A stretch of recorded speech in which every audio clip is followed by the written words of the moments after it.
and welcome to Local Matters.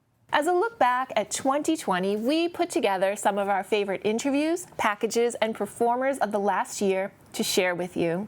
In this first piece, Julie met with the Spire Center's Executive Director, Keven Shanley, to discuss the pandemic's impact on live music venues. This interview took place at the end of June. Hi, Keven Shanley. You are the Executive Director of the Spire Center. So good to have you today. Well, thank you so much for having me. It's great to be here with you. Thank you. It's wonderful. For the folks that don't know, and they must have been living under a rock, what exactly is the Spire Center? Sure. Well, we get the question a lot. We're still a pretty new organization.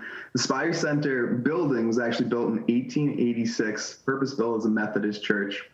In 2012, our organization, the Greater Plymouth Performing Arts Center Incorporated, which is a nonprofit organization, took over the Spire Center, got the funds from the Community Preservation Fund with the town of Plymouth, and was able to purchase the building. And we operate the building as a Spire Center since 2012. So we're at 220. And the Spire Center has all kinds of musicians, musical acts, theatrical productions, because you've turned it into a performing arts center, really. Absolutely. We're a 265-seat auditorium space. We still have the original church pews like we had back when the building was originally built. We've upgraded them a little bit, padded seating, so people really enjoy that. But we also do about 125 shows a year. Of course, with recent times, that has changed a little bit, but we certainly are enjoying the space, and we use the space in so many different ways for concerts, musical performances, theater events, and so many other things.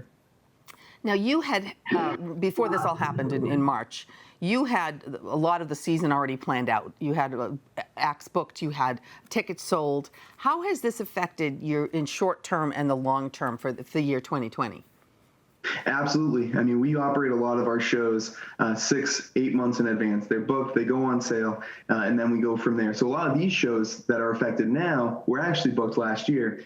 So we're having to do a lot of work with our agents that we work with that represent acts. We're doing a number of different planning initiatives as far as how do we move these existing shows into 2021. The other thing that people don't think of, I think, a lot is we're part of maybe a tour for a lot of these acts that come through. We have a lot of national touring acts that are part of our roster, our calendar, our schedule of events. And maybe our area is affected differently than another area. But that tour can't go because the different areas within the tour are affected by this pandemic differently. So a lot of these tours are just simply pushing off until 2021. Maybe some of our local acts can still perform, but certainly our schedule throughout the entire year has taken a hit. Right, absolutely. So if I'm hearing you right, your local acts, as soon as you get the okay that you can have people back in, whatever that looks like, you can have an audience back in, you would probably start with your local acts and booking them right away. Absolutely. We have a number of contingency plans in effect. Obviously, the future is a bit unknown for us. We don't know exactly what the guidelines are going to look like, how things are going to change. Of course, we have a number of plans in place that we can cherry pick exactly what the issue is going to be or what the guidelines are going to be coming down from the state as well as local guidelines and be able to certainly have all the proper procedures in place with masks, with social distancing, temperature checks, sanitizing frequently. All of those things will be in effect. And certainly we look forward to having an exciting time once we're able to welcome people back into our building. Right. Oh, and we're all looking forward to that also. Now, clearly, absolutely. part of a musician's allure and part of what they feed off of is the oxygen they get from their audience. How has this affected the musicians? They must be in touch with you and talk about that for a little while. Absolutely. This is everybody's livelihood. Everybody is we're a creative group of people. Of course, on the presenter side and on the artist side. Everybody's affected by this. There's certainly been a number of articles that have gone out in different publications that are highlighting different artists, different organizations that are struggling. Everybody's having the same struggle, but we're a creative group of people. We'll get through this, and we'll come back even stronger. But certainly there is some struggle that's out there. There's going to be venues that similar to us, even larger than us, that won't be able to get through this.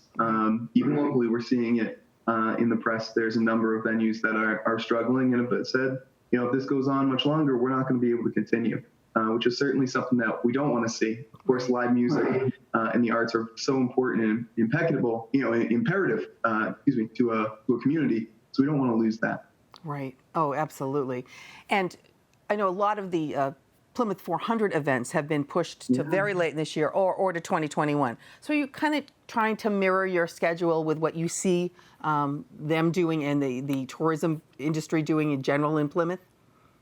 Absolutely. Of course, we look at everybody. We find ourselves an important part of the Plymouth community as well. We bring a number of folks downtown every single weekend, even during the week as well. We planned, actually, the second half of this year, we were very busy. We were doing even 3-4 shows in a weekend, or a week.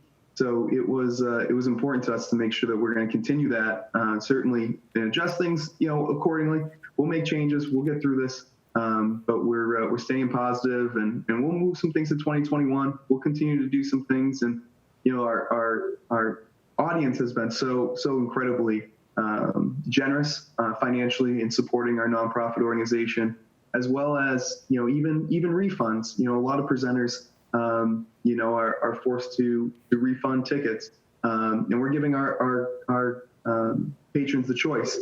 Of course, you have your tickets for your shows. We're pushing those shows off. If you'd like a refund, certainly we'd honor that. Not everybody can attend a rescheduled date, and we get that. That's perfectly fine. But many folks have said, hang on to my money. I don't need the refund right now. It'll help you guys get through this time, and we can't wait to be back in your venue. Yeah, absolutely. I know I gave a friend of mine a season pass for the Spire Center, and they're like, I'm holding on to this. I'm just waiting it out, and now I know all these shows I can go to. How can the community help? How can people help you right now? Certainly, and even to your point, we've extended our membership package to extend to 2021. So all current 2020 memberships are extended through 2021 from now until the end of December of 2021. Also gift cards. We've had a number of folks purchasing gift cards that can be used at a later date. It helps with some cash flow certainly now, as well as donations. Our community has been so gracious, so wonderful. We put out a small ask for donations to help us get through this, and the response has been wonderful, and we couldn't be more happy and more grateful. So Kevin, how will people get in touch with you? How will they hear the latest updates and the openings and who's going to be scheduled, etc.? Absolutely. We're giving updates via email all the time to our patrons, our full email list, as well as always the latest updates at spirecenter.org or our Facebook page, Instagram as well. Those are always great resources to get information. And certainly feel free to call the Spire Center anytime. Email us at our email account right on the website.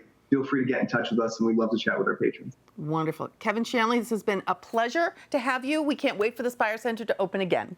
We can't wait to be back, and I appreciate your time this morning. Thank you so much. Absolutely. We are happy to say that the Spire has new events booked for the new year. Visit their website to learn more. It was only 100 years ago that the United States ratified voting rights for women with the 19th Amendment to the Constitution. Tiff tells us more in this episode of In the Know. Did you know that it's only been 100 years since women gained the right to vote? Yep, it's true. 2020 marks the 100th anniversary of the 19th Amendment, stating the right to vote shall not be denied or abridged by the United States or by any state on account of sex. The roots of the suffrage movement go back to the 1820s, when many reform movements were established around issues including religious freedom, anti-slavery, and suffrage, and women played a prominent role. In 1840, abolitionists Lucretia Mott and Elizabeth Cady Stanton wanted to attend the World Anti-Slavery Convention in London, but were barred. Why? Because they were women. Angry and determined, Elizabeth and Lucretia organized the first women's right convention in Seneca Falls, New York. There, they drafted the Declaration of Sentiments. If that sounds sweet, it isn't. The Declaration of Sentiments listed the many injustices women suffered and called upon them to organize and fight for their rights as equal citizens. Which was a strong start, but then the Civil War hit in 1861. The suffrage movement lost its momentum as women abolitionists focused their attention on the fight to end slavery. Susan B. Anthony is well known as a suffragette, but did you know that she personally led many slaves to freedom in the North? She and Elizabeth Cady Stanton gathered signatures urging the government to pass the 13th Amendment, which abolished slavery for good. In 1865, the 13th Amendment was passed, ending legal slavery. And there was unity and peace throughout the land. Well, except for Jim Crow laws, the poll tax, redlining, and other forms of systematic racism. But that's for another episode. Progress was on a roll, though, and the 14th Amendment followed next, affirming that freed slaves were now American citizens. Fantastic, right? Next was the 15th Amendment, and this is where it gets hairy. This was the first time gender had been mentioned in the Constitution, and women noticed it didn't mention them. The suffrage movement was reborn. Under the leadership of Susan B. Anthony, Elizabeth Cady Stanton, and other pioneers, suffragists distributed petitions and lobbied Congress to pass legislation allowing all women the fundamental right to vote. But obviously no one paid attention to them because who wants to listen to a bunch of ladies complaining about their rights? But that only served to spur the suffragists on. At the turn of the century, women's suffrage became a mass movement, splitting into two groups. The National American Women's Suffrage Movement, which was more of a moderate group led by Carrie Chapman Catt, and the National Women's Party led by Alice Paul, using more radical tactics, which you'll hear about more later. By 1910, both groups were estimated to have numbers in the millions. These women were not messing around. In 1912, 40,000 women dressed in white marched in the New York City suffrage parade demanding recognition of their equality. Now, they had the world's attention. By 1917, women were gathering outside the White House every day, withstanding all kinds of weather, and with anti-suffrage people yelling at them. They held signs with slogans like, "Mr. President, how long must women wait for liberty?" Many were arrested and jailed, and some, like Alice Paul, continued their protestation behind bars with hunger strikes. Remember, they were doing this all in dresses, so these ladies were pretty tough. Some states in the West began to extend the vote to women. Eastern and Southern states were like, no. As World War I progressed, American women joined the effort by stabilizing the home front, filling in for men who had to leave their jobs to go to war. For suffragettes, it didn't seem fair. Their contributions were equal to men, but their rights weren't. Suffragists argued, how can the United States claim to be a free nation when half of its citizens aren't treated as equals? Universal suffrage should be the only position of a civilized nation. Unrelenting organization, protests, and lobbying finally held sway, and on August 18th of 1920, the 19th Amendment to the Constitution was ratified. Yay! And on November 2nd of that year, more than 8 million women across the United States voted in elections for the very first time. Your vote is your voice. When you use it this November, take a moment to honor the women who refused to take no for an answer. They were rebels, they were agitators, they were fighters. And they changed the world. Women's suffrage, now you're in the know. Who are the people that make a difference in a child's life? Parents, siblings, and extended family, of course. But in this next piece, we focus on the impact of a teacher, an art teacher.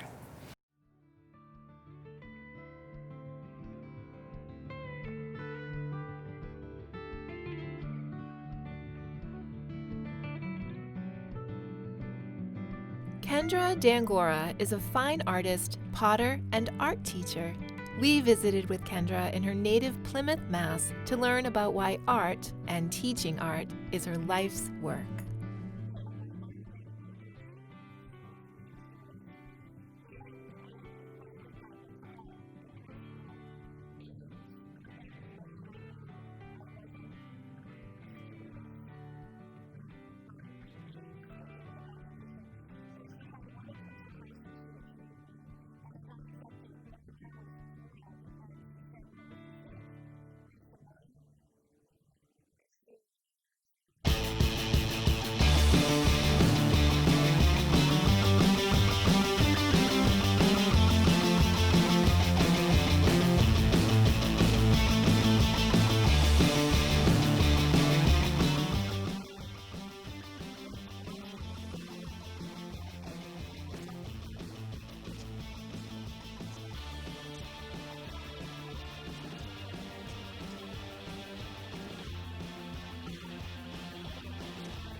I stopped in to chat with Kendra and some people who work with her every day.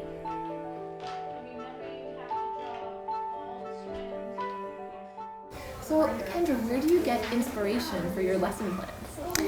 I gain a lot of inspiration through Pinterest, through books, through the children and what they're interested in. Children inspire you.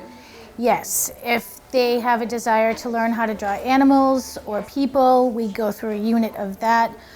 What kind of art do you like to do when you're home? Does anything that you learn in this class inspire you to do art at home? I like to draw animals. My favorite animal is a fox. I like how they have the colors they have. I like to get them away from the commercial images of holidays. Yeah. So we did a unit on masks this Halloween, and we talked about where masks originate from and how they're used in different cultures. And then they were inspired to make their own masks based on their own interests.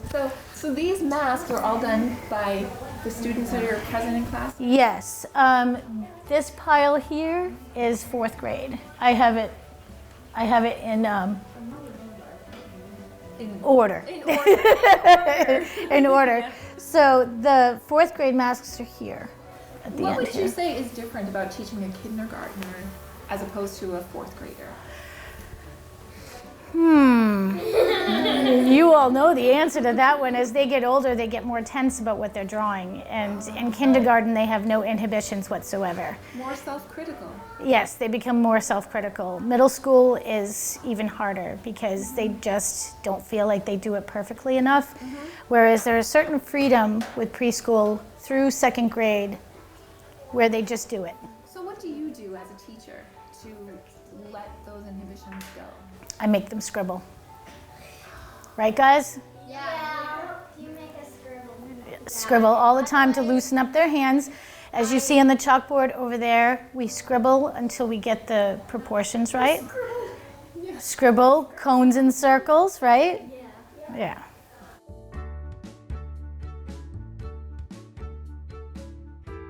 We are delighted to have her as a teacher at St. Margaret Regional School.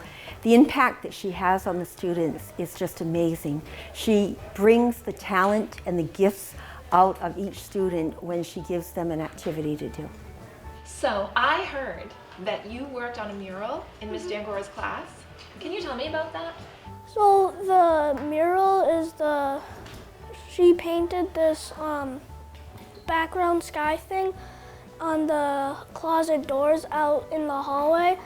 And we were doing this rainbow thing when she paints our hands and with some colors, and she pushes it up against the wall to make it look like a rainbow with our hands. Hi, Bria. Hi. Hi. So I'm interested, how would you describe Miss D'Angora's class to another kid? I feel like kids in the future who are in preschool and stuff, I feel like I would say to them, if you're in Miss D'Angora's class, it would be very fun, and I'd say you'd probably want to be an artist like her.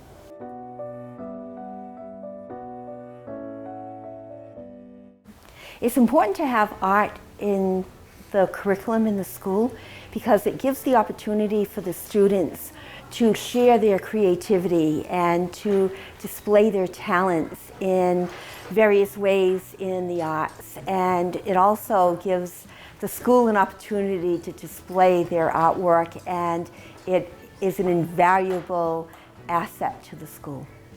Why do you think it's important for art to be taught in the schools? I think art is really important to teach in schools because, first of all, drawing is a very important skill to learn. No matter what job you have, you're going to learn you need to learn how to draw of some kind, right guys? Yeah. We talk about that all the time. It's also teaching them problem solving. So if you have a specific project and they need to work something out, I encourage them to do that. I'll help them, but I encourage them to do that on their own first. And I think just the appreciation of art itself, the beauty around us. Sometimes we get so locked into the devices, and they know how I feel about the devices. Yeah.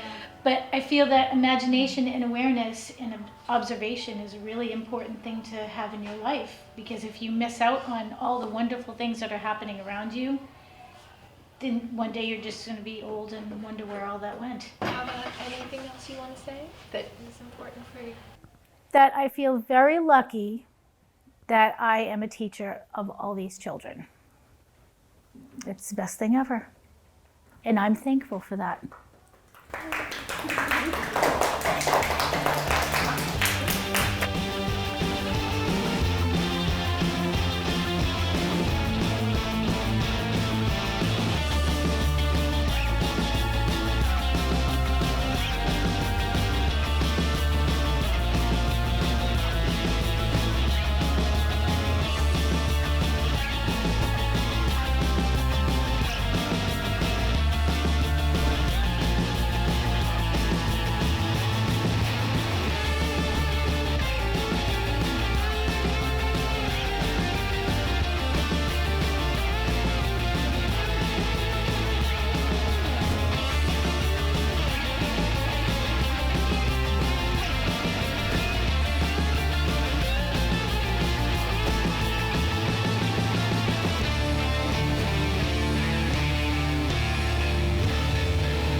The Plymouth Area Coalition for the Homeless nurtures and empowers people seeking basic needs assistance by providing them the shelter, food, and educational resources necessary to reach their potential and independence. Julie visited with the Coalition's Chief Officer, Sue Giovanetti, in June to learn how the organization has had to adapt to the current health crisis. So pleased to welcome Sue Giovanetti, who is the Chief Executive Officer of the Plymouth Area Coalition for the Homeless. Welcome, Sue. Thank you so much for being here today. And thank you for having us. Can you just tell the audience a little bit about what the coalition does, exactly what you're responsible for?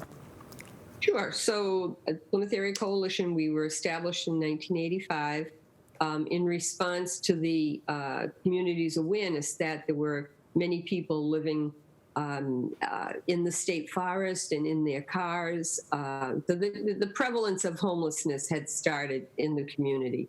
And so it was a response to that by citizens. And from that point, our first and foremost, our mission is to provide emergency assistance shelter. For the larger part of that time, we've provided emergency assistance shelter for families. So children are always the common denominator. Our clients living in shelter will always have children as part of the family unit. So, but in addition to being a homeless shelter, we also provide other supportive services. So we have a very, very active food pantry that's also been in existence since the early days. We service 22 communities across the South Shore. So, our reach is pretty great. We have what we call the FAIR program. That's a family and individual resource program that provides household items, clothing, and furniture when it's available and we have it to families that need that type of assistance. The surplus of those items goes into the Coalition Thrift Shop, which makes clothing and household items available to families at a nominal rate. It's been a great success, and the revenue from the thrift shop goes right back into the coalition programs. The backbone of everything we do really is our education program. So from the time a family comes into shelter, we're providing educational programming to help build them up and strengthen the families so that they then can become self-sustainable and achieve the ultimate goal of permanent housing. So permanent affordable housing. So that's a snapshot of what we do. We do other things. We have a 24/7 emergency assistance hotline, so we can do referrals at any time. We are staffed 24/7. And we also are very proud to be the organization that runs the Children's Holiday Fund. So through that, we provide holiday gifts, clothing, and meals to families in need across our region. So there's a lot going on and a lot of programs to balance. And how many people, families, or total do you serve at one time? So the shelter can house 12 families. Okay. So those families can, they can go from one child to any number, Okay. Every family composition is different, but we have 12 units for families. And the ultimate goal is to provide them enough assistance and enough education and enough support services so that they can move out of there into their own place, affordable place. Absolutely. First and foremost, we want to find them housing that's affordable and can help them live as a family on their own. That's wonderful. Now, how has this COVID-19 situation impacted the number of people that require your services? So, as far as the shelter is concerned, we're full 365 days a year. So we're always full. Unfortunately, the need for housing is great, and particularly, in the area that we serve, because affordable housing is so rare. There are a lot of homeless families. So the demand is always there. It's constant. We're looking now to actually double our capacity so that we can provide more services to families in need. The need is out there. It's not diminishing. Yeah. Now, what about social distancing and keeping the people that are there safe, both the staff and the families who are there living? Yeah. So we have done from even pre. I believe it was March 5th or 6th, right in that area. We started protocols of requesting that clients wear masks. We started right away limiting any visitors into the shelter. So if clients had counselors or any other kind of visit, it had to be done outside of the facility. So we really were doing everything we could to restrict any outside chances that any infection could come into the building. Hand sanitizers were part and parcel of what we did already. We have wall-mounted hand sanitizers all throughout the building on a normal course. But certainly we made available to the families individual hand sanitizers. Sure. We do everything we can to encourage folks, and we've got signage, and we've changed up now a couple of times in the building so that just keeping people aware. Yep. Now, children, you have a lot of children there, and are they part of the school system, and how did that whole thing work with the remote learning for the children? That must have been a challenge. Well, it is because, and actually I think today might be the very last day for one of our kids. Of school, yeah. So the children in the shelter go to multiple different districts to school. It all depends on what their family chooses. The majority of them go to Kingston Elementary or Silver Lake. That said, however, we have them that also attend schools across the region because through the McKinney-Vento Act, they are allowed to return to the school system that they were attending when their family went homeless. So transportation does come and pick children up on a daily basis under normal circumstances. We'll pick them up and take them to their school.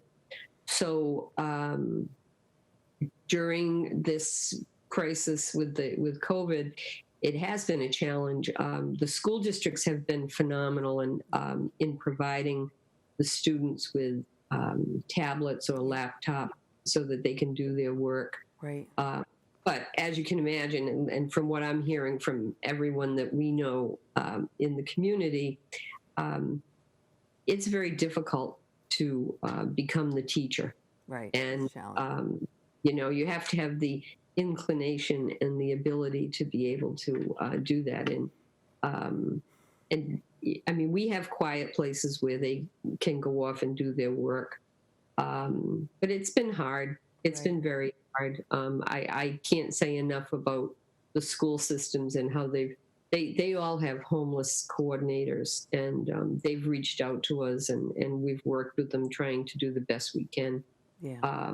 We had, what we have done is really made a big effort to have a lot of books around for the kids of all ages and the adults for that matter, to encourage reading while all of this has been going on. And hopefully just that it becomes part of a learned habit, and part of their life, their daily life. So we had a family, a man and woman in Plymouth, who took it on as a project, and they went to bookstores and libraries and have really, we're approaching almost 1,000 books that, they've been phenomenal. So the outpouring from the community has been outstanding.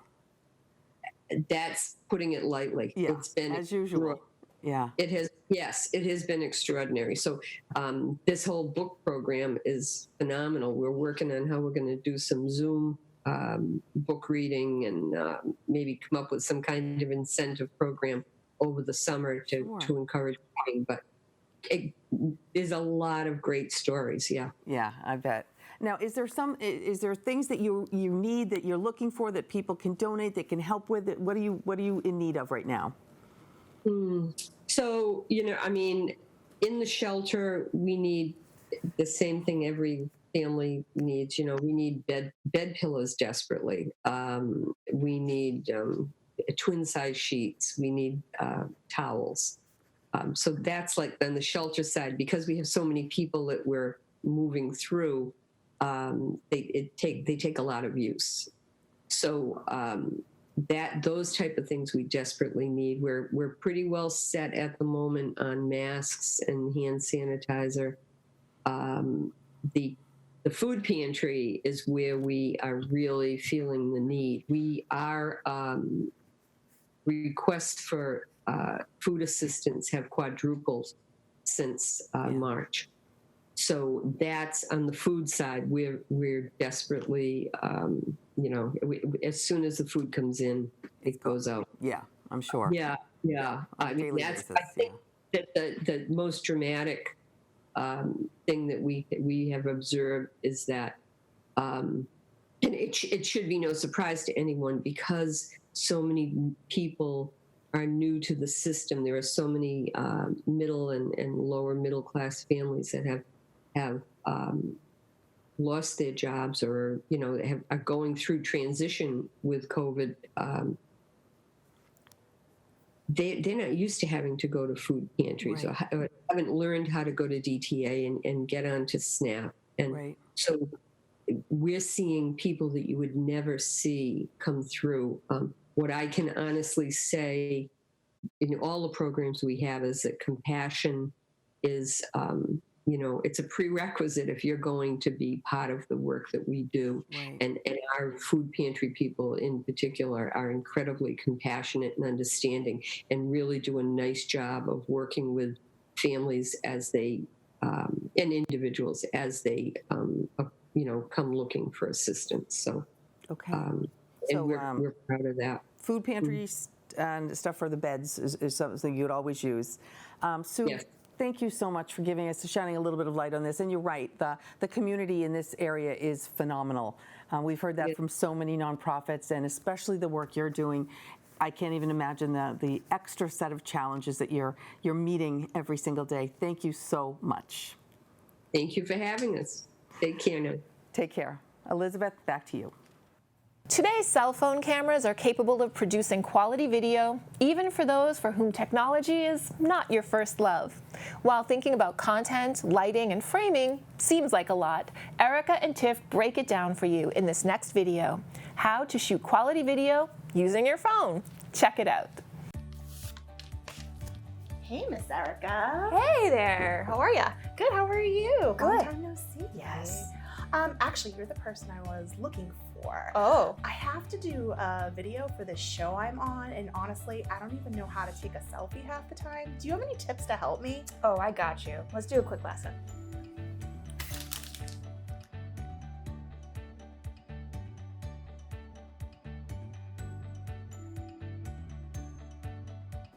It's really amazing how far we've come with phones.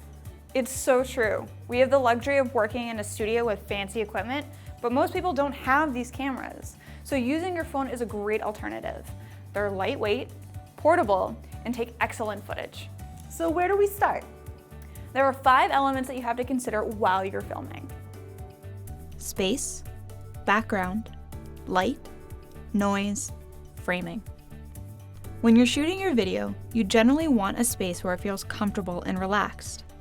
Knowing you're not going to be interrupted for the duration helps with the flow of the shoot. While filming your video, you should carefully check where you are filming. Backgrounds matter. We recommend a plain background like a blank wall, or if you want to jazz it up a bit, a bookshelf or a nice painting works too. Just nothing too distracting that will take away from the viewer. You should always be the center of the viewer's attention. Will there be enough light? Do you have too much light? Just remember, if it gets too dark, the image looks almost pixelated. Or if you have too much lighting, like the type of light you get from a window, you tend to get washed out. The key is to have a happy medium. The problem with loud noises is that it's almost impossible to fix. If the room is dark, you can use lights, but if people are speaking too loudly,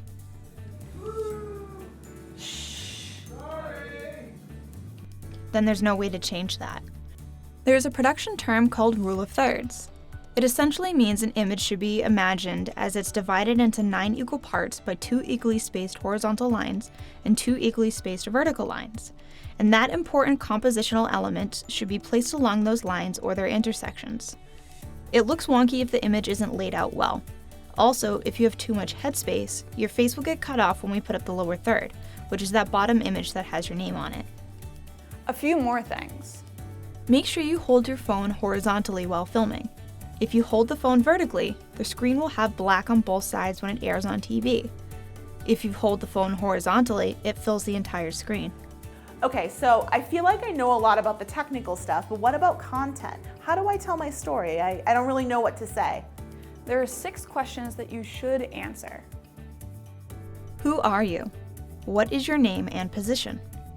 Hi there, my name is Tiffany Phillips and I'm the Outreach Coordinator for PAC TV. What are you doing, or what have you done? What is the reason for making this? I currently work for a show called Local Matters, which serves as a platform for positive news and helpful resources throughout the community. How did you get this idea? How did you find out about this? Our production team thought it'd be a good idea to give people hope in a really trying time. What has been the response? People have really enjoyed it. I think everyone wants a little bit of hope right now in their lives. How is this rewarding or inspiring? It feels good to give value to our community that has given us so much. How can people participate or learn more? You should visit pactv.org/local scene for more information. So, how do you feel about filming? I feel good. Do you feel comfortable? So let me make sure I have this right. I'm going to think about my space and background.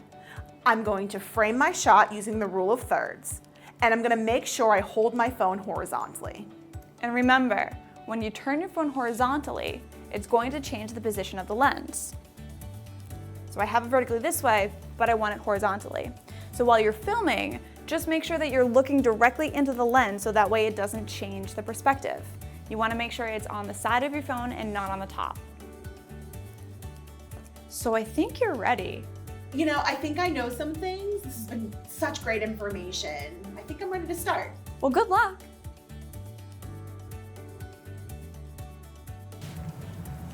Storyteller Jim Brule is next with a story within a story within a story. Hi, my name is Jim Brule. I'm a Maggid, which is a Jewish inspirational storyteller, and I have a story to share with you today, and a story about the story.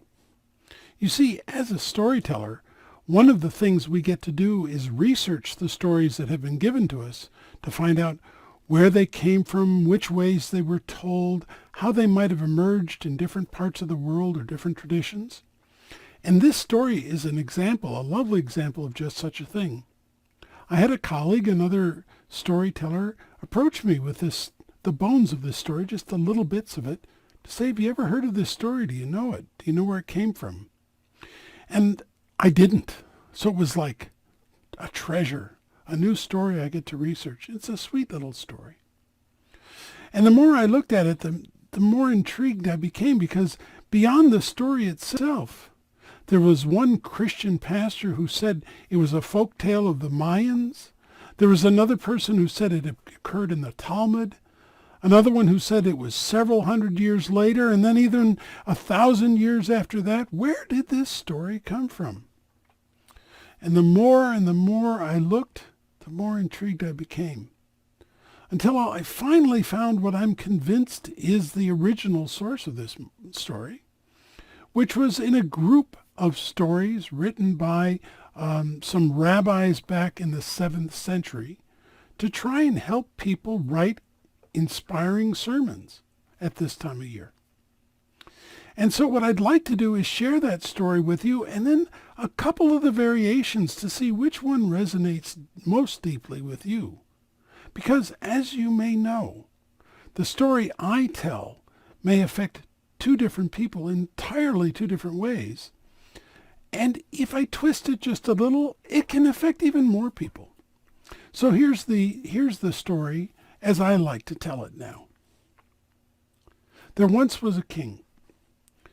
Now this king had an only son, and he and his son were very close. But as sometimes happened, one time they fell into a terrible, terrible quarrel. And whether the son decided to leave or the father threw him out, however it happened, they parted ways. The son moved out, bitter, angry. Surely he had had enough of this father of his. Now some time passed, and both the son and the father began to feel the real pain of their distance. The son wanted to get back to his father, and the father wanted to bring his son to him. But the father didn't know where the son had gone. So the son approached some of his friends, and he said, I really miss my father. I want to go back, but I don't have the resources. And so the friends got together and they sent a message to the king. And they said, "Oh, Your Highness, your son would like to come back to you, but he's in dire straits. He doesn't think he can make it." And the king sent a message back to the son. And the message said, "Come to me, my son, as far as you can, and I will meet you there."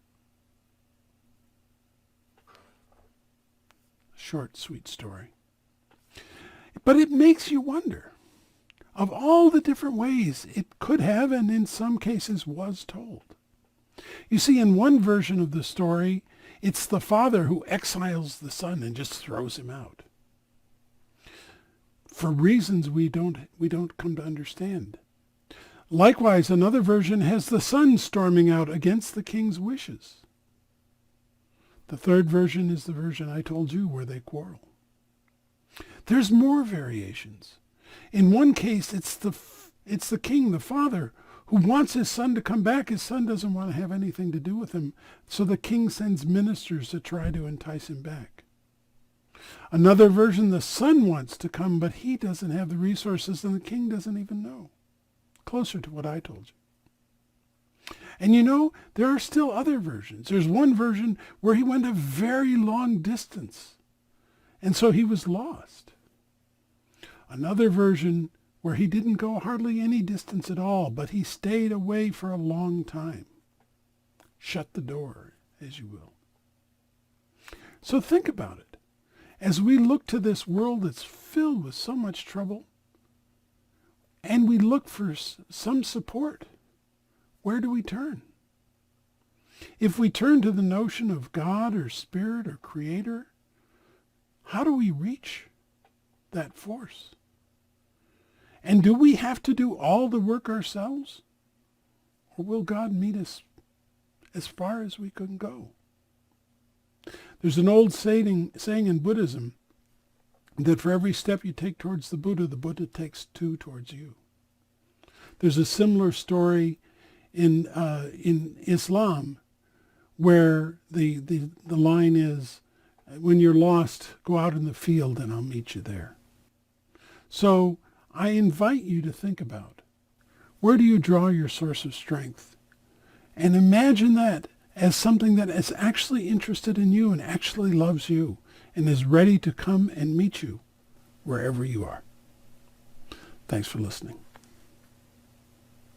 Thank you, Jim, and thank you for watching this episode of Local Matters. We'll be back on January 8th with an all-new episode. And until then, from all of us at PAC TV, Happy New Year, and have a happy and safe week.